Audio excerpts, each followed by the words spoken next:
আচ্ছা, এরপর next video তোমাদের বিজয়নগর সাম্রাজ্যের উদ্ভব সম্পর্কে আলোচনা করা হবে। এর আগের যে ভিডিও, সেই ভিডিও আমরা বাহমনি রাজ্যের উদ্ভব সম্পর্কে দেখেছি।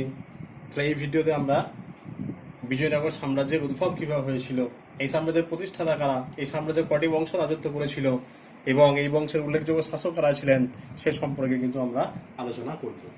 তাহলে বিজয়নগর সাম্রাজ্যের প্রতিষ্ঠাতা ছিলেন হরিহর এবং বুক্ক। এই হরিহর ও বুক্ক ছিলেন এই বিজয়নগর সাম্রাজ্যের প্রতিষ্ঠাতা। সময়কাল কত না 1336 খ্রিস্টাব্দে এই বিজয়নগর সাম্রাজ্য প্রতিষ্ঠিত হয়েছিল। তাহলে কতদিন চলেছিল? 1336 থেকে নিয়ে, এই 1336-এ এটা সূচনা হচ্ছে, 1336 থেকে নিয়ে কত চলেছিল? 1645 খ্রিস্টাব্দ পর্যন্ত। তাহলে 1336 থেকে 1445 এই সময়কাল পর্যন্ত কিন্তু এই টোটাল এই বংশটা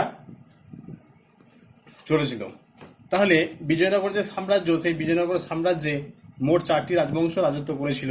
একটা হচ্ছে সঙ্গ বংশ, একটা হচ্ছে শালুক বংশ, একটা হচ্ছে তুলুক বংশ, একটা হচ্ছে আরাবিডু বংশ। এরপর আমরা এই বংশগুলো সম্পর্কে পাট করে আমরা আলোচনা করব যে কোন বংশের উল্লেখযোগ্য শাসক কারা, এই সঙ্গ বংশের উল্লেখযোগ্য শাসক কারা ছিলেন, তাদের কৃতিত্ব, শালুক বংশের উল্লেখযোগ্য শাসক কারা ছিলেন, তাদের কৃতিত্ব, তুলুক বংশের উল্লেখযোগ্য শাসক কারা ছিলেন, তাদের কৃতিত্ব, এবং আরাবিডো বংশের উল্লেখযোগ্য শাসক কারা ছিলেন, তাদের উল্লেখযোগ্য ভূমিকা কি ছিল, সেগুলো নিয়ে আমরা পাট করে আলোচনা করব। এরপর তাহলে প্রথমেই যে বংশটা বিজয়নগর সাম্রাজ্যে গুরুত্বপূর্ণ ভূমিকা পালন করেছিল বা বিজয়নগর সাম্রাজ্যের অভ্যিষ্ট হয়েছিলেন, সেই সাম্রাজ্যটি হচ্ছে কি সঙ্গম বংশ। তাহলে এই সঙ্গম বংশের যিনি প্রতিষ্ঠাতা, তিনি হলেন এই সঙ্গম বংশই কিন্তু বিজয়নগর সাম্রাজ্যের প্রথম বংশ, এবং সঙ্গমের নাম অনুসারে এই বংশটার নাম হয়েছিল সঙ্গম বংশ। অর্থাৎ সঙ্গমের নাম অনুসারে কিন্তু এই বংশটার নামকরণ হয়েছিল কি সঙ্গম বংশ। তাহলে এই সঙ্গম বংশের দুই রাজা, একটু আগে বলেছি হরিহর এবং বুক্ক, এরা কিন্তু কি করেছিল? এরা তার পার্শ্ববর্তী যে মাদুরা বলে যে জায়গাটা ছিল, সেই মাদুরা পুনরুদ্ধারে এরা চেষ্টা করেছিলেন, এবং হৈসল বলে যে পার্শ্ববর্তী আরেকটা জায়গা ছিল, সেই হৈসল দখলের জন্য কিন্তু এরা উদ্গ্রীব হয়ে পড়েছিল। এবং 1346 খ্রিস্টাব্দে, অর্থাৎ 1336 এই বংশের প্রতিষ্ঠা হচ্ছে, তার 10 বছর পর 1346 খ্রিস্টাব্দে কিন্তু হৈসল বংশ বা হৈসল রাজ্যটা কিন্তু এই সঙ্গম বংশের বা বিজয়নগর সাম্রাজ্যের সাম্রাজ্যভুক্ত হয়েছিল। তাহলে এই বংশের যিনি শ্রেষ্ঠ রাজা, তার নাম হচ্ছে দ্বিতীয় দেবরায়।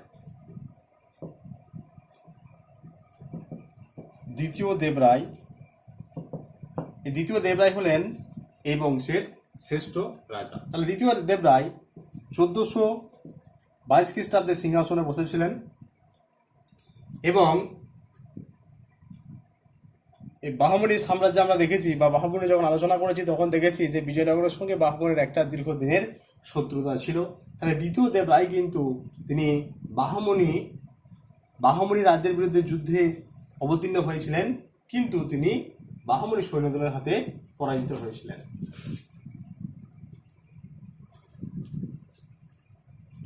তাহলে দ্বিতীয় দেবরায় তিনি বাহমনি সাম্রাজ্যের কাছে পরাজিত হয়েছিলেন, এবং পরাজিত হয়ে তিনি কি করেছিলেন? বাহমনি রাজকে বা বাহমনি রাজাকে তিনি বার্ষিক কর দিতে বাধ্য হয়েছিলেন। এটা আমরা আগের ভিডিওয়ে আলোচনা করেছি। তাহলে আর এই দ্বিতীয় দেবরায়ের সময়কালে বাহমনির শাসক আলাউদ্দিন বাহমান শাহ বা আলাউদ্দিন শাহ, তিনি বিজয়নগর আক্রমণ করেছিলেন এবং তিনি বিজয়নগর জয়যুক্ত করেছিলেন। তাহলে এই দ্বিতীয় দেবরায়ের মৃত্যুর পরে 1446 খ্রিস্টাব্দে তার ভাই বিজয় কিছুকাল সিংহাসনে বসেছিলেন। তিনি ছিলেন একটা সিংহাসন চালাতে অযোগ্য, অর্থাৎ একটা সিংহাসনকে পরিচালনা করার জন্য, একটা রাজ্যকে পরিচালনা করার জন্য যে সমস্ত গুণের দরকার সেই সমস্ত গুণ তার মধ্যে ছিল না।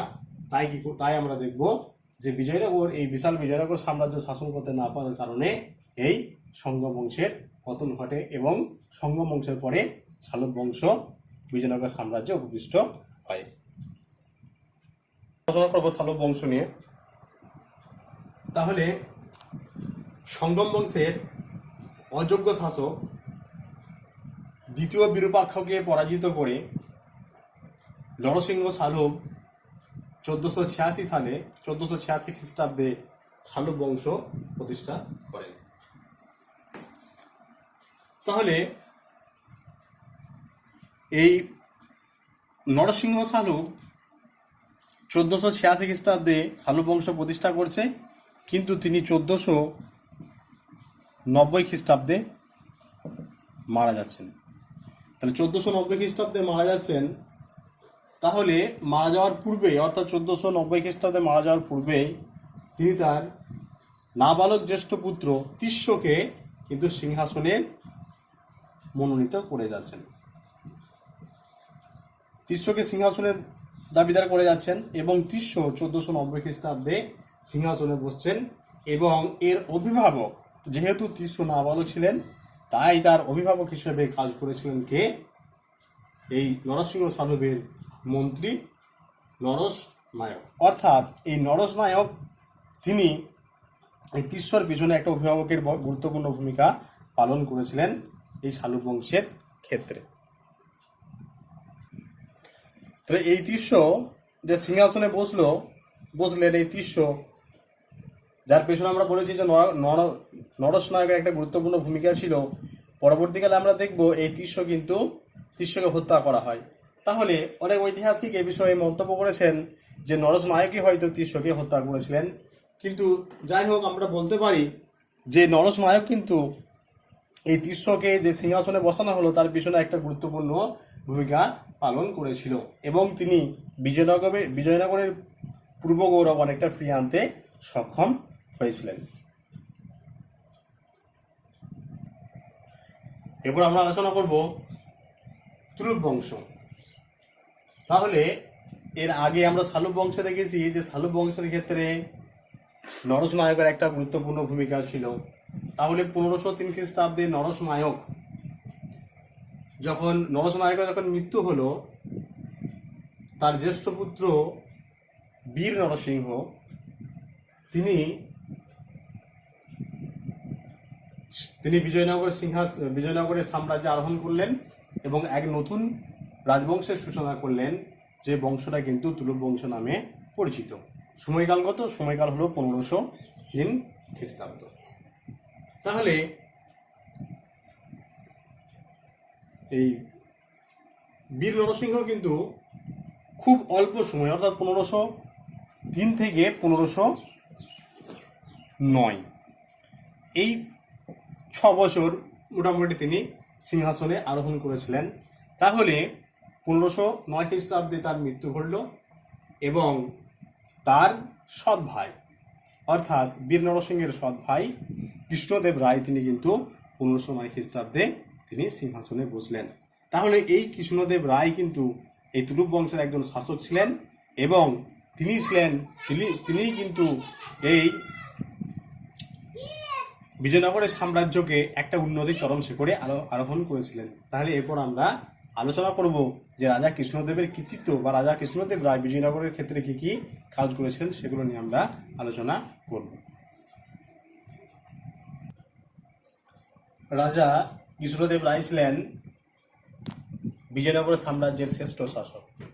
শুধু তুলুপ বংশ নন, বিজয়নগর সাম্রাজ্যের শ্রেষ্ঠ শাসক ছিলেন রাজা কৃষ্ণদেব রায়। তার রাজা কৃষ্ণদেব রায় 1509 খ্রিস্টাব্দে তিনি সিংহাসনে বসেছিলেন।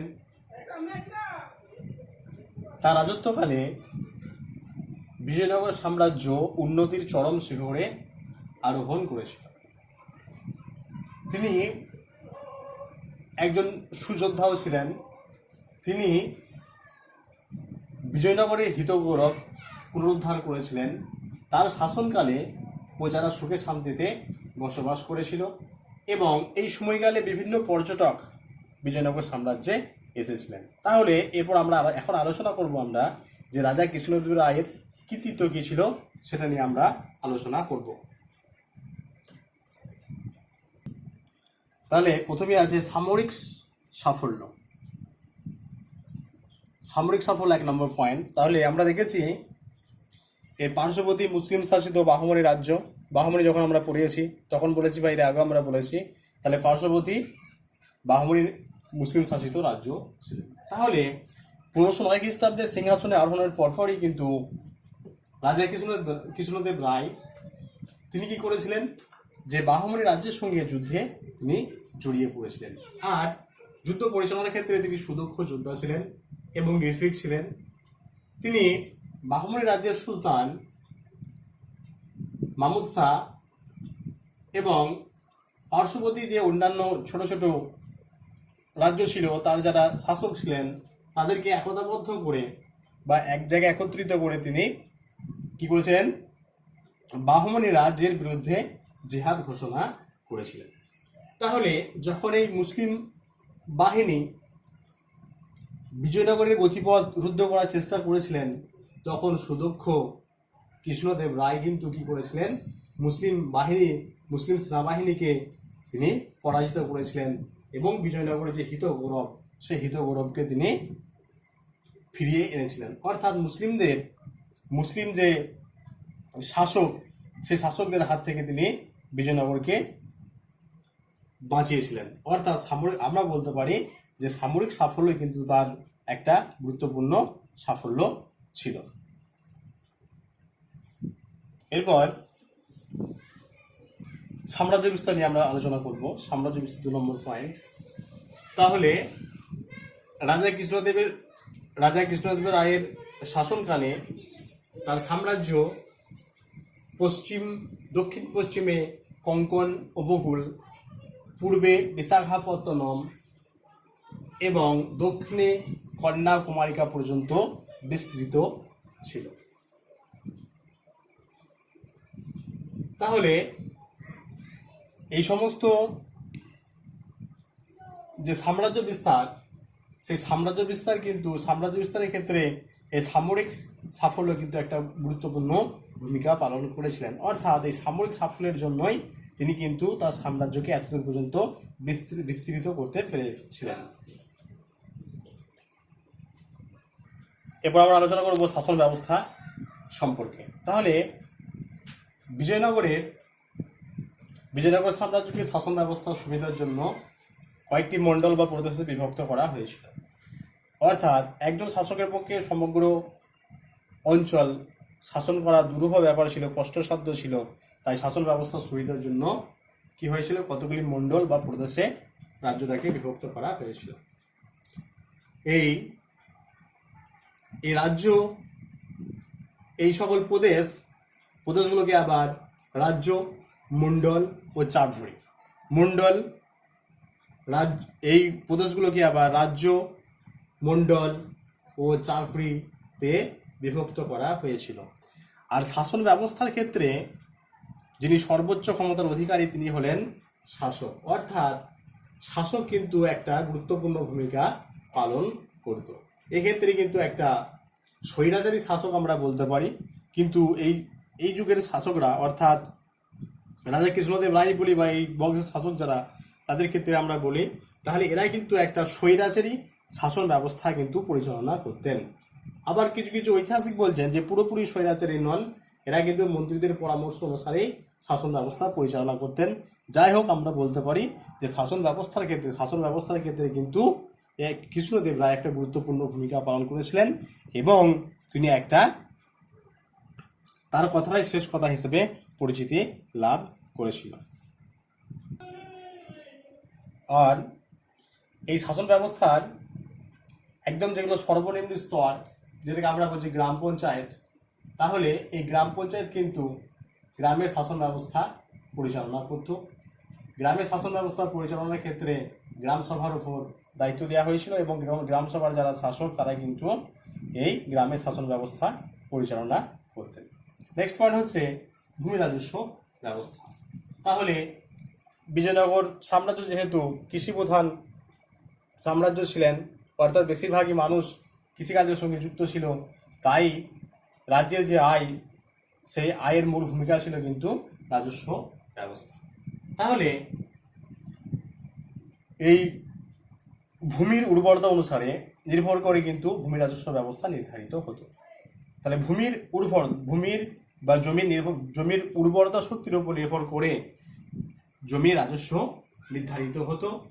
তাহলে কিছু কিছু জায়গায় বলা আছে বা কিছু কিছু জায়গায় রাজস্বের পরিমাণ ছিল উৎপন্ন শস্যের 1/100, আবার কিছু কিছু জায়গায় উৎপন্ন ফসলের 1/10 রাজস্বের কথা আমরা জানতে পারি। অর্থাৎ যেখানে যে সমস্ত জায়গার জমি উর্বর সেখানে উৎপন্ন ফসলের 100% এবং যেখানকার জমিগুলো অতটা উর্বর নয়, অনুর্বর, সেখানকার রাজস্বের পরিমাণ ছিল উৎপন্ন ফসলের 1/10। অর্থাৎ এই রাজস্বের উপর নির্ভর করে কিন্তু তখনকার দিনের রাজারা তাদের শাসন ব্যবস্থা পরিচালনা করতেন এবং যারা অধীনস্থ যারা কর্মচারী তাদেরকে বেতন দিতেন।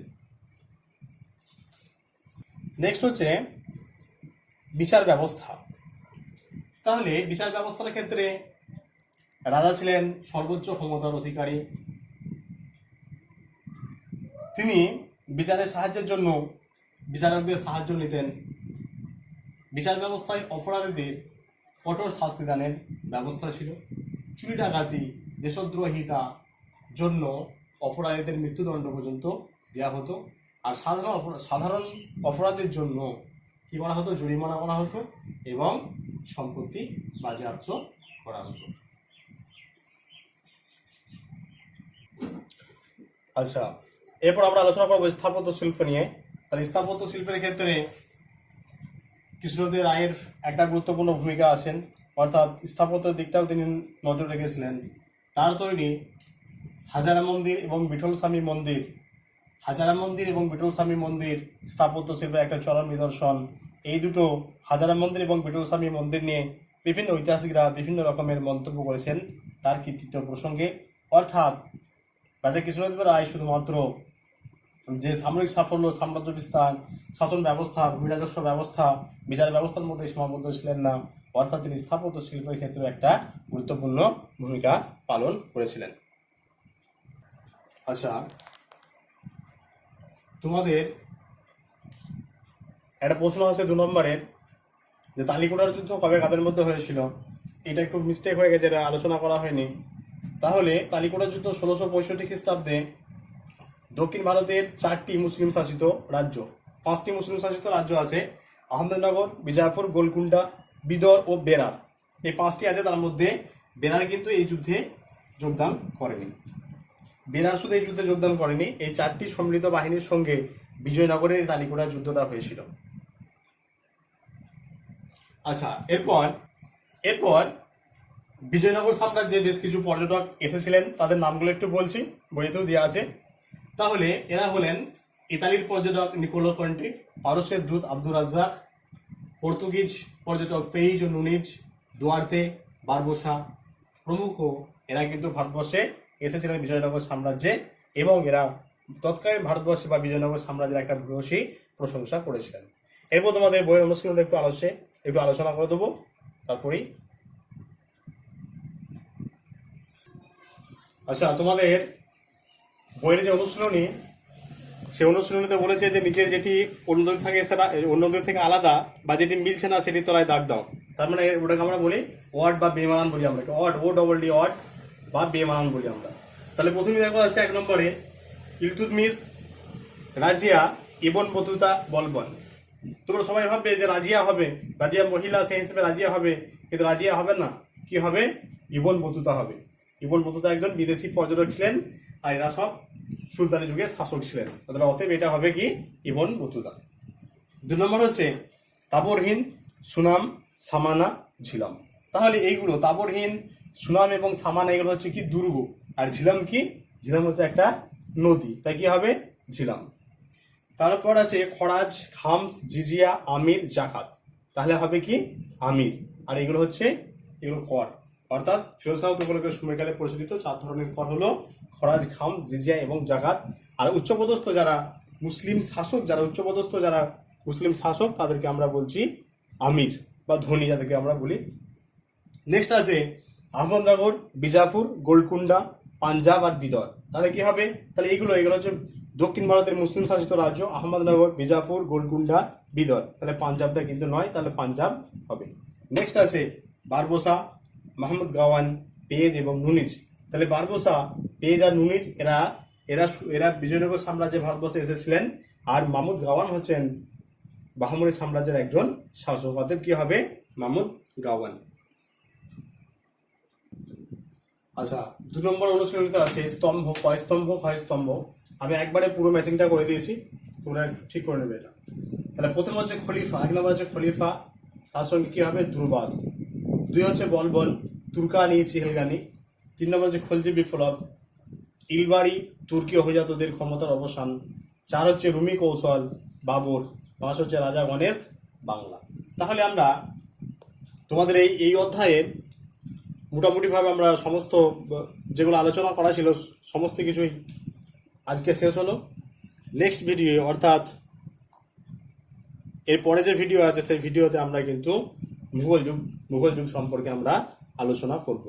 তাহলে কারো যদি কিছু বুঝতে অসুবিধা হয়, কিছু জিনিস যদি অসুবিধা হয়, আমাকে অবশ্যই জানাবে, আমি সেগুলো ক্লিয়ার করার চেষ্টা করব। সবাই ভালো থাকবে।